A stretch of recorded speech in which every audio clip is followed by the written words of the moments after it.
চৰকাৰৰ উন্নয়নমূলক আঁচনিয়ে ঢুকি পোৱা নাই যোৰহাট জিলাৰ মৰিয়নিৰ খৰিকটীয়া জংঘল লাইন বস্তি।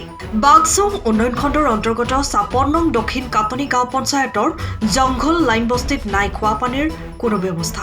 অসম চৰকাৰৰ জনস্বাস্থ্য কাৰিকৰী বিভাগৰ সুদৃষ্টি নপৰিল গাঁওখনত। ৪ বছৰ পূৰ্বে অঞ্চলটোত পঞ্চায়তৰ তৰফৰ পৰা খোৱা পানী যোগান ধৰাৰ আশ্বাস প্ৰদান কৰি পানীৰ পাইপ সংযোগৰ বাবে ৪৫০ টকাকৈ সংগ্ৰহ কৰিলে পঞ্চায়ত সভাপতিগৰাকীয়ে। কিন্তু গাঁওবাসীক যোগান ধৰা নহল খোৱা পানী। নিৰুপায় হৈ গাঁওখনৰ ৰাইজে খৰালি জান-জুৰিৰ পৰা পানী সংগ্ৰহ কৰাৰ বিপৰীতে বাৰিষা কলগছৰ গুৰিৰ পৰা ওলোৱা পানীৰ ওহৰ পৰাও খোৱা পানী সংগ্ৰহ কৰি আহিছে গাঁওবাসীয়ে। হয়, যিহেতু আমাৰ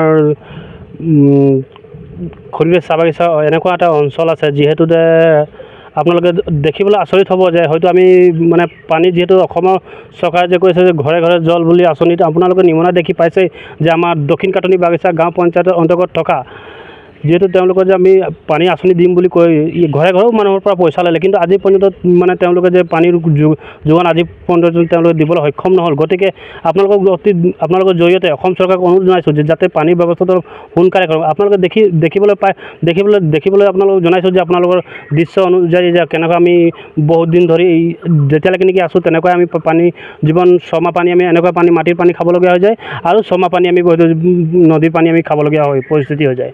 গতিকে পানীটো খাবৰ কোনো উপযোগী নহয়, কিন্তু তথাপি কি কৰিম, মানুহৰ প্ৰাণ ৰক্ষা কৰিবৰ কাৰণে আমি পানী খোৱাৰ প্ৰয়োজন। গতিকে আমি উপায়হীন নহয় কাৰণে আমি পানী খাবলৈ বাধ্য হৈ পৰিছোঁ। হয় হয়, এই পানী ছমাহ থাকে। কলগছৰ গুৰি যে এতিয়া অলপ সৰহকৈ ওলাইছে, অলপ কমি যাব লাহে লাহে। যেতিয়া আমাৰ ফালে পানী কমি যাব তেতিয়া ইয়াতো পানী কমিব। সময়ৰ খবৰ সময়ত পাবলৈ ফ'ল' কৰক টাইম অফ আছাম।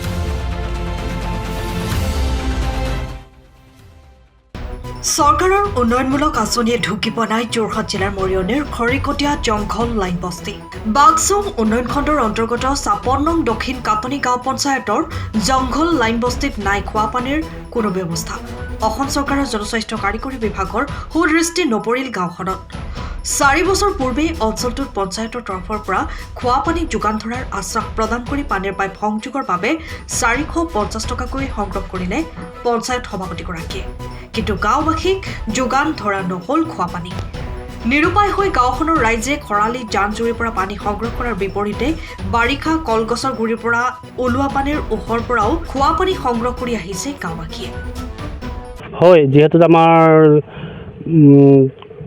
খৰিবে চাহ বাগিচা এনেকুৱা এটা অঞ্চল আছে যিহেতু আপোনালোকে দেখিবলৈ আচৰিত হ'ব যে হয়তো আমি পানী যিহেতু অসমৰ চৰকাৰে যে কৈছে যে ঘৰে ঘৰে জল বুলি আঁচনিত আপোনালোকে নিমনা দেখি পাইছে যে আমাৰ দক্ষিণ কাটনি বাগিচা গাঁও পঞ্চায়তৰ অন্তৰ্গত থকা যিহেতু তেওঁলোকে যে আমি পানী আঁচনি দিম বুলি কৈ ঘৰে ঘৰেও মানুহৰ পৰা পইচা ল'লে, কিন্তু আজি পৰ্যন্ত তেওঁলোকে যে পানীৰ যোগান আজি পৰ্যন্ত তেওঁলোকে দিবলৈ সক্ষম নহ'ল। গতিকে আপোনালোকৰ জৰিয়তে অসম চৰকাৰক অনুৰোধ জনাইছোঁ যে যাতে পানীৰ ব্যৱস্থাটো সোনকালে কৰক। আপোনালোকে দেখিবলৈ আপোনালোকক জনাইছোঁ যে আপোনালোকৰ দৃশ্য অনুযায়ী যে কেনেকৈ আমি বহুত দিন ধৰি যেতিয়ালৈকে নেকি আছোঁ তেনেকৈ আমি পানী জীৱন ছমাহ পানী আমি এনেকুৱা পানী মাটিৰ পানী খাবলগীয়া হৈ যায় আৰু ছমাহ পানী আমি নদীৰ পানী আমি খাবলগীয়া হয় পৰিস্থিতি হৈ যায়। গতিকে পানীটো খাবৰ কোনো উপযোগী নহয়, কিন্তু তথাপি কি কৰিম, মানুহৰ প্ৰাণ ৰক্ষা কৰিবৰ কাৰণে আমি পানী খোৱাৰ প্ৰয়োজন। গতিকে আমি উপায়হীন নহয় কাৰণে আমি পানী খাবলৈ বাধ্য হৈ পৰিছোঁ।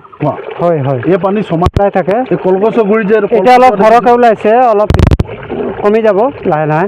যেতিয়া আমাৰ ফালে পানী কমি যাব তেতিয়া ইয়াতো পানী কমিব।